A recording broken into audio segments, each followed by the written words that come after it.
నా first super hit cinema ఇచ్చిన మా బావ Thaman, advance congrats and all the best బావా. నాకు ఎప్పుడు సూపర్ హిట్ మ్యూజిక్ ఇచ్చావు. Thank you very much. ముందుగా మెగాస్టార్ చిరంజీవి గారికి నా హృదయపూర్వక పాదాభివందనాలు. గౌరవనీయులు సుబ్రహ్మణ్య గారికి, గంటా శ్రీనివాసరావు గారికి, ఈ ఫంక్షన్ ఇంత గ్రాండ్గా చేస్తున్న అల్లు అరవింద్ గారికి, అందరికీ నా నమస్కారాలు. మొన్న ఒకసారి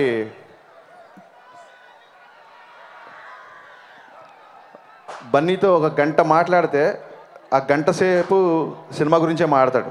అంటే తన సినిమాని కాదు, ఏ సినిమా అయినా సరే. పలానా సాంగ్ విన్నావా, బాగుంది, హిందీలో పలానా ఆల్బమ్ రిలీజ్ అయింది చూసావా, ఒక కొత్త కొరియోగ్రాఫర్ వచ్చాడు ఎలా ఉంది అని. ఎప్పుడు సినిమా గురించే మాట్లాడతాడు బన్నీ. ఆ గంట సినిమా గురించే ఉంటుంది. అంటే సినిమా అంటే అంత పిచ్చి బన్నీకి. పని రావడం టాలెంట్, పని చేయడం ప్యాషన్. టాలెంట్ ఒకటే ఉంటే సరిపోదు, ఆ పని చేయాలన్న ప్యాషన్ ఉండాలి. ప్యాషన్ ఒకటే ఉంటే సరిపోదు, టాలెంట్ ఉండాలి. ఈ టాలెంట్, ప్యాషన్ ఈ రెండు పర్ఫెక్ట్ ప్యాకేజ్ బన్నీ. ఈ సినిమా బోయపాటి గారి కెరీర్లో, బన్నీ కెరీర్లో బిగ్గెస్ట్ హిట్ అవ్వాలని అనుకుంటున్నాం. సీను గారు, ఒకసారి బన్నీ నేను మీ సినిమా గురించి మాట్లాడుకున్నప్పుడు లెజెండ్ చూసిన తర్వాత కేవలం ఒక ఇంటర్వెల్ బ్లాక్ గురించి బన్నీ 20 minutes మాట్లాడాడు మీ గురించి. So me kind of action కానీ, మీ కైండ్ ఆఫ్ ఎమోషన్ కానీ, డ్రామా మీద మీకు పట్టు కానీ డెఫినెట్గా ఈ సినిమా ఇవన్నీ కలిపి ఈ సినిమాని నెక్స్ట్ రేంజ్కి తీసుకెళ్తానని మనస్ఫూర్తిగా కోరుకుంటున్నాను. ఇక్కడ మెగాస్టార్ గారిని చూడడానికి ఇంతమంది వచ్చారు కాబట్టి మీ అందరితో ఒక చిన్న సన్నివేశాన్ని నేను షేర్ చేసుకోవాలనుకో. చిన్న సీన్ ఈ మధ్య జరిగిందని చెప్పాలనుకుంటున్నాను. ఒక 3 days బ్యాక్ ఒక పని నుండి రవితేజ గారిని కలుద్దామని వెళ్తే రవితేజకి నేను ఏదో చెప్పబోయే లోపల ఒక్క నిమిషం ఆగు అని ఒక వీడియో చూపించారు నాకు. అది మొన్న మ్యారేజ్లో బాస్ చేసిన ఒక చిన్న డ్యాన్స్ మూమెంట్. దాన్ని ఫేస్బుక్లో పెట్టారు. ఆ ఫేస్బుక్ ఫోన్లో చూపించారు, చిన్నపిల్లలాగా చూపించారు రవితేజ నాకు. ఆ ఎడిటింగ్ కానీ అది కానీ చాలా బాగా చేశారు. అంటే దాన్ని స్లో మోషన్లో చేసి చూపించారు. ఆ స్లో మోషన్లో బాస్ హెడ్ మూమెంట్ చేసుకుంటే ఒకసారి గూస్ బంప్స్ వచ్చింది. దాన్ని మళ్ళీ మళ్ళీ మళ్ళీ మళ్ళీ మళ్ళీ రిపీట్ ఒక 5-6 సార్లు చూసాం.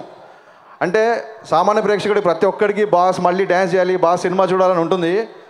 ఒక రవితేజ చిన్నపిల్లోలాగా ఆ వీడియో చూపిస్తూ ఆ హెడ్ మూమెంట్ చూడు, ఆ డ్యాన్స్ మీద ఉన్న కమాండ్ చూడు, బాడీలో ఉన్న ఈజ్ చూడు అని మైమర్చిపోయి ఒక 20 నిమిషాలు రిపీట్ చేసుకుంటూ చూస్తూనే ఉన్నాం. సరదాగా ఏదో మ్యారేజ్లో చేసిన మామూలు వీడియోని అలా ఉంటే బిగ్ స్క్రీన్ మీద boss moments, boss curves, boss style, boss dialogue వినడానికి మేమందరం ఊళ్ళు ఊరుతున్నాం sir. We are waiting for your movie. And ఒక్క ఆడియన్సే కాదు, పనిలో పని ఇక్కడికి వచ్చాము కాబట్టి డైరెక్టర్లు కూడా చాలామంది క్యూలో రెడీగా ఉన్నారు. ఆ క్యూ నాతో మొదలవుద్ది. ఈ సినిమా తమన్ రేస్ గుర్రాన్ని దాటాలని, బన్నీ కూడా రేస్ గుర్రం దాటాలని, బన్నీ కెరీర్లో at the same time Boyapati కెరీర్లో చాలా చాలా పెద్ద హిట్ అవ్వాలని మనస్ఫూర్తిగా కోరుకుంటూ స్పెషల్ థ్యాంక్స్ అండ్ స్పెషల్ అభినందనలు చెప్పాలనుకుంటున్నాను మన ఆది పినిశెట్టికి. తను తమిళ్లో హీరోగా చేస్తూ కూడా ఇందులో ఒక ప్రత్యేకమైన పాత్ర పోషించడానికి తను ఒప్పుకోవడం నిజంగా ఇట్స్ వెరీ గుడ్ చేంజ్. ఆది, నేను రవిరాజ పినిశెట్టి గారి దగ్గరే దర్శకత్వ శాఖలో ఓనమాలు నేర్చుకున్నాను. వాళ్ళ అబ్బాయి ఇవాళ తెలుగు సినిమాలో ఇంత పెద్ద స్టెప్ తీసుకోవడం నిజంగా I'm proud of you. I'm wishing you all the best. చాలామంది ఉన్నారు, చాలామంది మాట్లాడాలి. So once again all the best to entire unit of సరైనడు. Thank you. నేను సినిమా ఫీల్డ్లో ఫస్ట్ డిస్ట్రిబ్యూట్ చేసిన సినిమా వైజాగ్లోనే ఎంటర్ అయినా, అది అల్లుడా మజాక చిరంజీవి గారిది. సో మీ అందరికీ తెలుసు, బన్నీది నా కాంబినేషన్లో వచ్చిన ఆర్య ఇక్కడే ఎన్నో రోజులు షూటింగ్ చేసి సెన్సేషనల్ అయింది. అండ్ బోయపాటి సీన్ గారిని మేము ఇంట్రడ్యూస్ చేసిన భద్రగూడ స్క్రిప్ట్ ఇక్కడే చేసాం వైజాగ్లో.